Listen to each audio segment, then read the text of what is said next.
Welcome to an impromptu sort of King's Court, where we are going to be discussing the catastrophe that is Evil Geniuses. Now, the roster is, of course, Rush, Automatic, Stewie2K, Breezy, and Cirque, and it really has been a complete catastrophe. Joining me is how do I put this? West of the Atlantic human, a North American, someone who might have a slightly different perspective on not just this Evil Geniuses roster, but generally NA and the issues this team faces, I think. It's Tony. You might know him from some of his casts. How's it going, man? How's your day been? Doing pretty well. Representative, I guess, of North America today. It's, I would say, good to be here on behalf of Evil Geniuses, but I can't say that. I can't say it's been good. It's been poor, actually, to say the least about it. But we'll dig into that, like into the rest of the video. So yeah, we can move on, and you can give your little exposition as to what we've been dealing with, at least so far for them. Yeah. So it's been, how long are we officially calling it? 3 months? 3-4 months almost now. Realistically, they've been together since the start of the year. It's April. We'll call it 4. So far, they have managed to be impressively terrible. We've seen 3 full events. Like, one's an NA RMR qualifier. It's basically like professionals showing up to a little league game with baseball bats and hitting the kids, and you're like, "Oh, right, great, yeah, you won." But and they didn't. By the way, they didn't. They still didn't win the entire event, did they? They qualified for the RMR. They fell short in the round of 1 in the first attempt. Yeah, they messed up one. They lost to Party Astronauts in the second one, who are, of course, a Goliath also. And yeah, in Europe, in European play, in proper competition, they have yet to win a match. They've won 2 maps of a potential something like 24, maybe? Yeah, close to. It's been quite bad. To be honest, the biggest problem they face is not just the level of performance, it's also what to do about it. I think that's the biggest head scratcher, because you look at the roster and it's kind of hard to point at someone who's not been bad, someone you can build around, someone you can like think, at least we've still got insert player name here, because there isn't that guy, is there, right now? Yeah, I think the closest thing that you get to that is Automatic, actually, which is kind of crazy to say. He came back from Valorant, and it sucks to say that he's the one that you point to and be like, he's like the one who looks the most okay, like of all of these bad individuals, you know? And I think the most surprising thing to me, not surprising, but at least one of the more interesting things to me is that Stewie2K still has held on to that primary entry role, like that first in, very hard first to die role, which obviously is more expected to see from a player like Rush. But in history, at least, Rush in these teams has been given a little bit more of the ability to be a star player with Stewie2K and Cloud9, right? With Tarek in Optic Gaming, he had a little bit more room to maybe like play the roles that favor him in gunfights. Yeah. And it stinks to see that he hasn't been able to live up to that, because he's actually been the worst performer for the team statistically so far. But in terms of the most disappointing overall, I think I would have to point my finger to Cirque. Yeah, that was the biggest, I think, caveat, is how I'm going to put it, for this team being successful. This win condition, this idea of this team ever succeeding, because everyone doubted it the moment it came out, obviously. Europe was just memes galore. Like, look at this washed up mess of NA clowns. Like, there's no way it's going to work. The entire premise, I think, for those who still had some optimism, some things to be like realistically hopeful about, was, hey, maybe we get the good Breezy, the good Cirque, the versions we saw on teams like NRG, the versions we saw in the past who actually were impressive, were dominant in their roles. Like Breezy, I think best in NA. Arguably, there were moments where you could call him that as a rifler. During the online era, yeah, I'd definitely say so. Yeah, 100%. And then Cirque on the Yorp always had consistency questions, but at least he was explosive and his peaks were really high. Currently, his peak is like maybe getting 10 AWP kills in a map. He hasn't been that guy. So those 2 potential win conditions that everyone hoped to see haven't even come true. It's not like they're being held back by these 3 other guys. They themselves aren't really performing. So it's a bit of a head scratcher in that sense. Yeah, I mean, like, you started things out, I think, in the year with them going towards the spring groups, right? Like, they went into that event, obviously, brand new, fresh off the plate. Like, you were not expecting anything, obviously, but you had hopes for players to at least show well, I mean, obviously you hope, like, this is all hope. You hope that they would show that they have what it takes to be like those names, to be like, okay, maybe there's a little bit of fight left into them, and they go into it losing like 16-3 against Vitality in their opener, and that was expected. I feel like you go into that, like, that was kind of a battering you were hoping not to see, but like expecting. And the lower bracket, I actually thought they gave a pretty good fight up against both Liquid, and then in the playing stage against Big, taking a map off of them, which is something I definitely didn't expect, as well as they took them close on the other two to follow. But like that as an opener was hopeful enough to give me a little bit of a like a buffer to be like, okay, maybe there's a little bit of growing pains moving forward that they can work over to actually close out these maps. Maybe there's something that they can work with to maybe take the next game against Big in a 2-0 fashion, maybe, or maybe beat Liquid in the best of one, or take Vitality to a closer map. But then they go into these Antwerp RMR events, like we were saying earlier on. They lose out in the round of well, technically 32 against Strife, 16-14. Not a game you should ever be losing. Even individually, you should be stomping out this team. Yeah. And then you make your way through the second one, and you make your way all the way up to Party Astronauts. And okay, you lost to Party Astronauts in a best of one. That's fine, whatever. But it's a 16-7. Like, that's a dominant game. That's not a game where they just lost a couple of rounds and it went the way of Party Astronauts. That's where they absolutely got ran over by a couple of players who actually just made a roster change themselves. So, yeah, the places you expected them to do well, they still weren't doing as well. Like, yeah, sure, they have qualified for the main RMR, right? I'm not going crazy. Right. They're in the NA RMR. And that's nice, but that's the barest minimum. It's like, being a member of society means not running into the street and shitting on people. Like, it's the bare minimum not to do that. It's the bare minimum to make it through an open qualifier full of people who are barely professional. Right. Because then we see them come back, obviously, at Pro League, and they get 0-5, just immediately dumpstered. My God. They really represented the near airport moniker. Like, they were awful. Getting 2-0 was by hard, AGO. admittedly. It was hard, but Complexity and AGO was still there, and they still lost those games. Complexity, they took a map. Yep. Nice. Got 2-0'd by AGO and Fiku, who is the future of Polish Counter-Strike.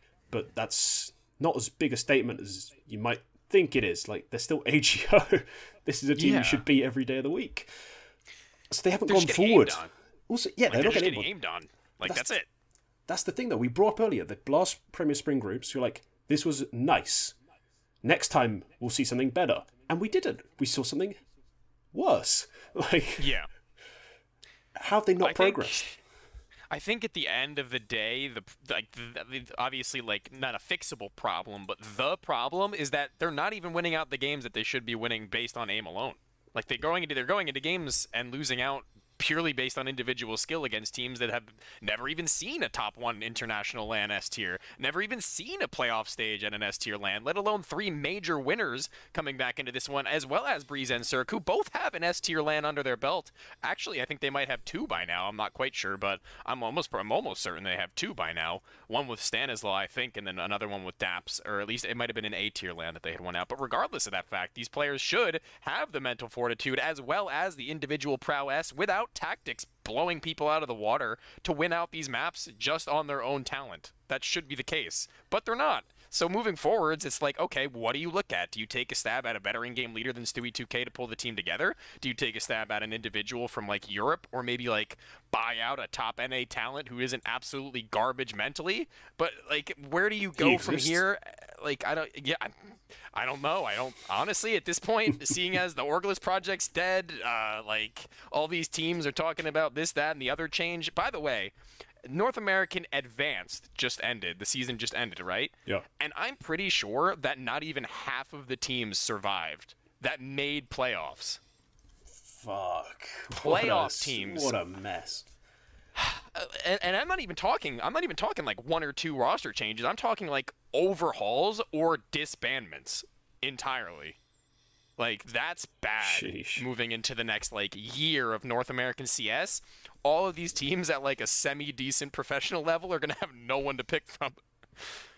Yeah, that's a massive problem. That's kind of, I sort of alluded to earlier. I was like, right, your fixes, where are they? Because NA certainly isn't looking like a fostering atmosphere for great talents, is it? It definitely feels like the place where talent goes to struggle, to wilt, and then die. Like, it's not going to be churning out a Zywoo anytime soon. There's not going to be a bundle of, like, like the Israeli riflers who have just made their way into European mixed teams and started popping off, producing huge like performances. There's nothing like that available to these NA sides.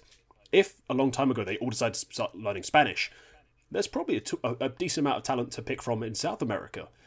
It's just you're not going to be able to integrate them fast enough. It's not going to be worth all that extra effort. So, yeah, that's the biggest issue I find is who the hell can you even bring in? Who do you even have to replace them? People were clamoring on Twitter and HLTV about how these players were, I say these players, and I think they were mostly citing Stewie as unwilling to work with these younger players in North America. Bring somebody new in, bring an up-and-comer in. Like, there are none. None of them will have what they need in order to make a team succeed. So, I mean, in all fairness, it makes sense that he went with a roster of all seasoned North American players because there were no clear-cut options of players who would fit into this team without causing drama or breaking the whole team chemistry from the inside out. But what I had some hope when I saw that this team had Breeze, Cirque, Stewie, and Automatic, and we didn't know that Rush was the fifth yet, because I was anticipating, I think they said that Valve was talking to them about joining, and that's a piece that I think would have done them a whole hell of a lot of good in the place that Rush is in right now, at least vastly more so than where we find ourselves, and it's to no discredit to Rush, because he's put in a difficult situation with teammates who aren't showing up either, you know? So, I mean, what do? You look towards Europe. You look towards a lower-level European team for a young player who hasn't broken out, who hasn't been able to give him the chance in his own roster, and you try and buy him out right then and there on the spot. And if that doesn't pay off, from there, I think that you might just honestly retire the project or completely overhaul it with whatever from there you have that's left. Because I don't even know where these individuals go other than, like, some mediocre ECL team. Like, they're going to have to do the twists and go to Europe to make their careers lively again. It's the only way, I think. Yeah, that's the reversal. Like, the other side of it is, what do they do if they don't continue in this side? I think there's definitely places for them to go. There's places for them to be. The problem is that in this weird sort of limbo, a lot of them, like, guys like Automatic, Rush, Stewie, where relative to their career and the level they're playing at right now, you'd almost be tempted to suggest, hey, drop down a tier, get in with some of these younger players with poor mentality and who don't play the right way, who need to be guided, become those leaders who then develop the future of your scene. The problem is they're not even that old. It's going to be quite a hard sell, isn't it? This, how old is Stewie? 24 years old? Tell him to go do, like, in tier 2 what 30-year-old Danish guys do? Like, Shroud retired a year sooner than that, so that's what the North American team looked like to him at that time. So, like, that, and then Skadoodle, he said, "I don't want to go down. I ain't doing that. See you later, Valorant time." Like, yeah, I don't know. And how many of these players go to Valorant after this? Stewie is a player I can absolutely see making the Valorant move with Automatic if he wanted to after this. Rush, he was already going to do it with TSM at one point. Why not do it now? It looks like we're just gearing towards almost forcing these players out of North America. We're not losing them anymore. We're forcing them out. And that's the problem that we have that we need to address, that no one at the top level of North American CS can, at least from a player standpoint, because they have all their own shit to worry about, right? They have got their own teams to worry about, their own families, their own, like, everything going on in life. They don't have the time to sit down with Classia and be like, here, if you acted like this in a game, as well as dropped 1.2 ratings against playoff ECL teams, you'd be pro. Like, it's just a pain because, like, you see Mythic, Freakazoid, Cooper, and Flom, like, they're just fostering at least Hate and Eric, and I think that's like, as weird as it is to say, those are the two players who might have a chance at making something for themselves in the coming year. Maybe Eric a little bit on the older side, but Hate's a player I would definitely say has potential to do something at a mediocre level of North American Counter-Strike. But beyond that, like, Bad News Bears is probably the gatekeeper of where you get to say, okay, this is where professionalism starts and ends, probably. Like, this is the gate where you have to either say, okay, make it into this team or make it above this team, or that's it. Right. Yeah, it's an or Party Astronauts also. Sorry, Party Astronauts also. Forgot about them. Because honestly, if EG tomorrow said this is now EG Valorant, I'd go, yeah, they could be number one in the world in Valorant for a patch. Shit. Like, fuck it, why not? Yeah. Yeah, that's kind of depressing to think about. From an org standpoint, just if you're evil geniuses, right, you have a kind of a problem because you've established yourself and your entire brand is built off of this idea that you are a North American side. You have all this history from 1.6, all these great players, majors, well, maybe major winners. I can't remember if EG themselves actually, as the org, won majors, but I know they had players who did. Right. And you're kind of in a limbo now where you're like, do we have to keep pushing this NA branding? Because this part of the reason why they have this roster. We know in the last 5 months, teams like, let's say, Copenhagen Flames have been on the market, and yet there was never really any chance that they were going to be bought out specifically by EG, but also generally a lot of NA orgs who want NA teams didn't really consider it. Do you think that was a mistake on their part to try and stick with the NA thing just as an org? Do you think they should have taken that risk, maybe gone for a European side? And sure, it might have been the death of the NA scene pretty quickly after that. But they would be in a better place individually. Do you mean when they first picked up their original North American team, or this one right that just now, came? This version where they picked up 3 players to fill in alongside the remains of what they had, Breezy and Cirque. Would it have been better off for them to just scrap all that noise that hasn't been productive in so long, just pick up a pre-built $500,000, I think the price was, Copenhagen Flames lineup as an example, and just move on from there. Just stop. Sorry, NA. It's a nice legacy. Time to go into EU. Would it have been worth it for them? No, but not. Okay, here's how I feel. I think that they made the right decision with the wrong team. Okay. I think that they put together the wrong combination of players, and they held on to the right ones. I think that Breeze and Cirque were probably the two, obviously, you should have moved forward. Logically, they were probably thinking in their own heads, as well as the players' heads, they were probably thinking, these players can't be bad forever. It only makes sense that we've seen them most recently play at the peak, right?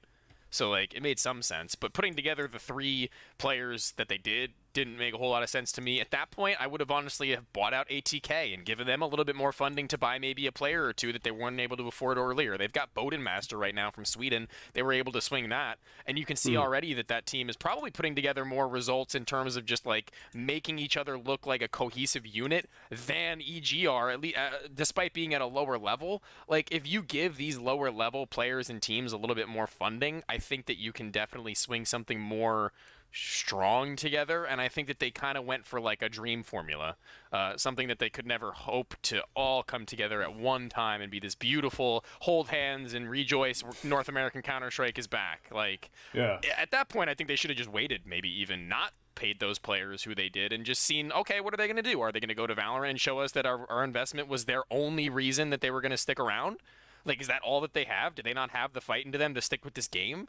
That's something that I would have liked to personally see, is that do they have the gall to stay orgless for a month or 2 or 3 and prove that they have what it takes to still compete in North America against these players below them, right? But apparently with the salary, with the team that they put together, they do not. Yeah, okay. Interesting approach. I think, for me, based off of those things you're saying, yes, I agree. Breezy Cirque as the duo to keep on, to then build around, makes the most sense of what you had based on what you had before, purely because of that. Then the question is raised. I think the biggest problem everyone's going to have, looking back and analysing the team, is Rush. Because of, as you mentioned earlier, his roles relative to the team don't make that much sense for where he is in his career now. Is there a better option, you think, in America? Because you talk about Valda, but in NA, who would be your pick of the litter to fill in that Rush role, to be that fragger, not necessarily the hard entry as he was in other teams, but actually be that big-time player? Okay, so a while back, I think it was Elige, had mentioned or said something on Cynic about how the things that he does is like stupid and bad Counter-Strike, and something along the lines of just the things that he does don't actually reflect what a professional North American Counter-Strike player at his level, at Elige's level, does. Right. And I'd like to chalk that up to the fact that Cynic was just abusing the fact that he's just so individually talented in comparison to the rest of the players in North America below him, or was. And since that point where I was clamoring for him to be the EG pickup, I was saying that this guy makes the most sense. Liquid, if they didn't want Shocks, I would have put him in there. And individually, I think it just made a lot of sense. I'm not sure about role-wise because, of course, North American Counter-Strike's a little bit fluid, but it really did individually make the most sense for him to be the move up. But now you see all this drama going on with what happened with him and Party Astronauts, and you don't know what to think. You don't know where his head is at. You don't know what his attitude is like. I've only seen good things even through that situation. Even in that situation, he was saying how he was playing all this Counter-Strike and was dedicated to win, and he joins the Match Fixers team, who are orged up now, interestingly enough. That's a bit weird. Yeah, a little bit. And now I think that like the only players who I can shout for a replacement for Rush, realistically, and I don't even think that they're good by any metric, at least compared to what the North American Counter-Strike could have offered like a year or two ago, are like B-Wills. I would try B-Wills maybe, somebody who I think might have been getting a bad rep for his positions in the teams that he's been put in, kind of really awkward every time. Swisher was a player that I would have pegged, but who's now in ATK. And maybe, absolutely maybe Kusta, who has proven rifle roles to be at least decent to good at points, and his second op is also decent to good. But at that point, like, you're just picking from like nothing. Like, you're just hoping again that he will be slightly better than Rush and will be the piece that makes them good, you know? Yeah, slightly better than Rush doesn't feel like enough. It doesn't feel like No. anywhere near enough, really. So let's move on now to this kind of looming Oh wait, actually, disaster. pause. There's a player who I yeah. missed. Actually, I'm sorry. In Bad News Bears right now, somebody who's actually been really impressive to me is Momo. He's 19 years old. Oh, the Pakistani player, right? Yeah, North American Pakistani player. He's someone who kind of just came out of nowhere for me at the very least, and has been super impressive. So I mean, like, if he has a shout, I would honestly give him a time to shine. I would honestly org up that Bad News Bears team, to be honest, and maybe replace Spongy with like Automatic, and see where you go from there. Like, it's crazy to say, but like Swan just coming up from Advanced into Premier has looked okay. Like I said, Momo's been looking pretty good. Sheikh Zulu's an in-game leader who's been getting some clout for some time now, and Pluto can Pakistani double team duo up with Momo. Like I said, like, invest in a team where maybe you pay a little bit less, like a lot less actually. You pay a lot less, and then get your investment back maybe over time. Oh, that's an interesting idea. I remember initially when that team was put together, Momo and Pluto, seeing them in their first couple games put up some pretty big numbers, and I was just like, who are these guys? I've never seen a Pakistani flag on HLTV, let alone one in a game at this level putting up these numbers. So I was like, who are these people? And I looked up them up. There's not much on them really, but I was impressed with their initial output for two guys I'd never heard of. So that's a really interesting idea. That had slipped my mind was this current iteration of Bad News Bears, maybe potentially picking them up or picking up players from there. That is pretty interesting. But what I wanted to move on to was the big looming bombshell, I think, the crisis point for Evil Geniuses, which is their potential removal from Pro League through the few meritocratic sections there are in the Louvre Agreement, which say you can't be this shit 3 events in a row. Do you think it's actually going to happen? Do I think it'll actually happen? Yes. That's tough. Do I think it'll happen? Probably. I want to say probably. I don't want to say yes or no, but I want to say, at least by my metric, it should. Okay, that's what we're going to get onto that afterwards. I think was obviously where we're going, but you do think? Sure. Then I think that probably it will. Probably it will. Okay. No, because I have doubts that they'd actually go through with it to bump them out of Pro League, just from I think branding's the wrong word, but your influence, your reach, the brands you have in America, there aren't many to start with, right? And few have as much like history and like pedigree in NA as Evil Geniuses. So I think they're going to weasel out of getting rid of them. Because even though myself, I think they should 100% be out of Pro League. The Evil Geniuses brand and these specific 5 players, it's not all on the 5 players. It's also the fact that Evil Geniuses have not put up a strong roster for Pro League in a long time. Like, all of that just says, just get them out. It might be the kick in the balls they need to wake up, but what's your take on it? Why exactly do you think they should be removed?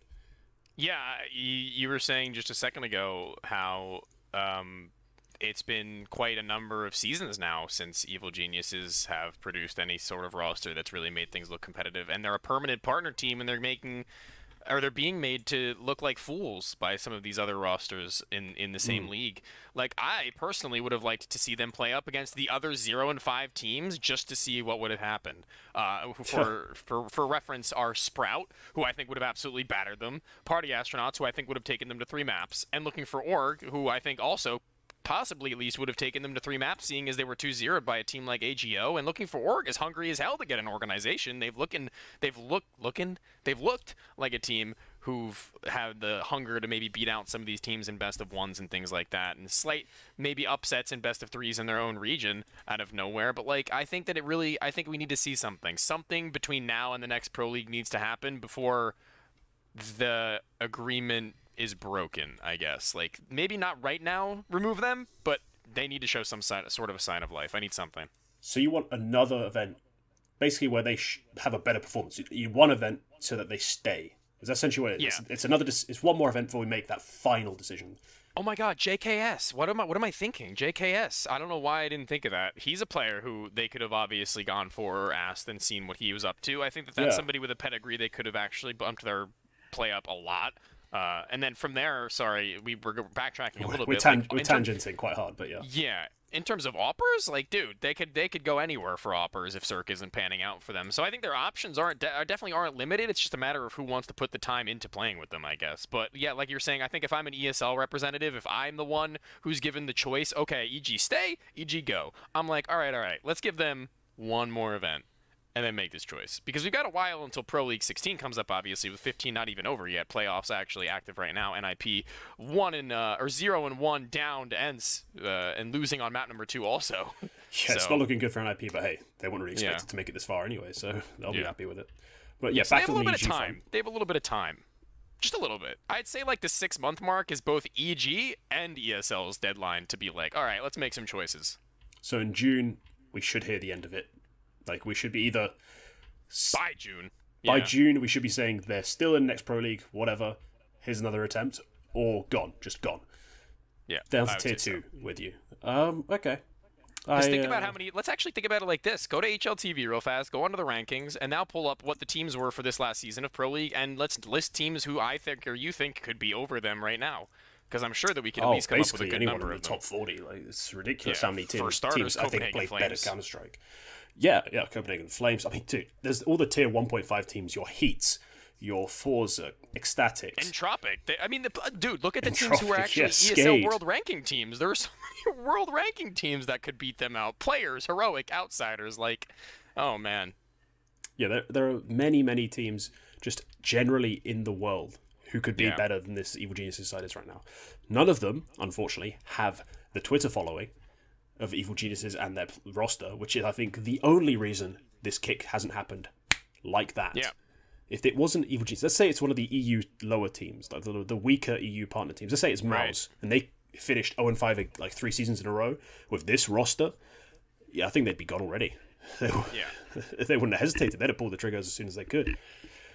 But because it's Evil Geniuses, one of the few representatives on the NA with some of the biggest names in NA, at least, in terms of fan base and stuff. Stewie 2K has always had a massive fan base, never mind how poorly he plays or how terrible his teams do. Everyone loves him because of those YouTube memes. They'll be able to cling on to a spot for far longer than, again, someone like Mouse with their biggest name being MBK, who is, at his best, never been a huge name, unfortunately. He's gone now. He's gone now, but yeah. The roster coming in is what I'm saying.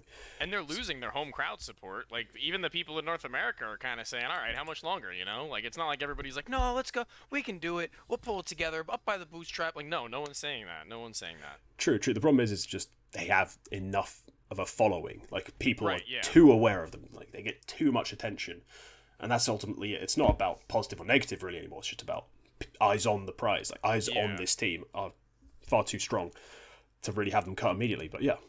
I would have cut them without hesitation. Oh, I just want to get rid of them so bad. It feels to me like, as someone who watches tier 2 teams grind, took 400 plus maps a year just to earn enough prize money to keep their shitty orgs like paying their salary.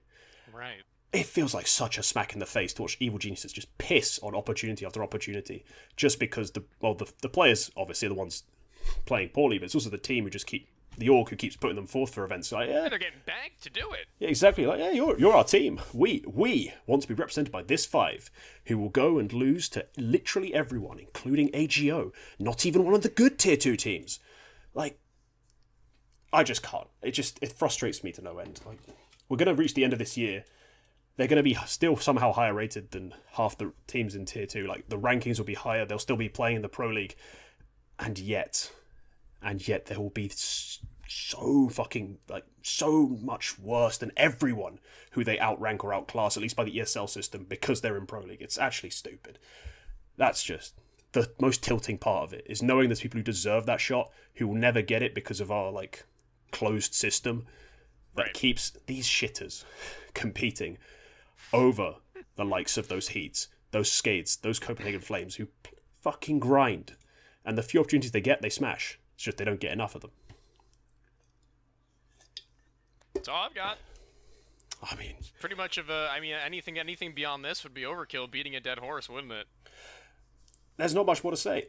I mean, we spent half an hour just pissing on them, but yeah, I mean, pretty much. I mean, like you said, we did our moving forwards. We gave a couple of options. Like from here, I guess it's just that, like, literally, they have to show us that they have what it takes for us to care enough about them to talk about them like there is anything that they can do. You know? Yeah. Agreed. 100%. Because this is actually like one of the most dire situations I think I've seen any team in after this long that has been putting this much money into their project since maybe Cloud9, since that last Cloud9 roster. Oh god, yeah. Like this is what I can compare that to. It's pretty apt. The biggest difference is, of course, they didn't have this whole fanfare where they said they were a Colossus or some other world-beating monster thingy. Even on paper, that one blew this one out of the water, you know? Yeah. And they were still winning things. Like, they were still beating teams. Like, it's not like they were losing to absolutely everyone and getting shat on everywhere they went. It's just that they weren't improving or making any kind of strides. Like, they weren't making themselves look like the better Cloud9 from the one beforehand. And this sure as shit ain't the better EG from the one that we had before, which is weird to say. Like, you look at this, like, Obo. I was like, oh, they've got Obo. That's awesome. Mihu? Oh, that's crazy. That's awesome. That's so cool. That's awesome. That's great. But, like... yeah. Yeah, those dreams of, like, oh, Obo. Remember Where's Obo? Yeah, where is Obo? Back Obo. I don't know what's going on with him, but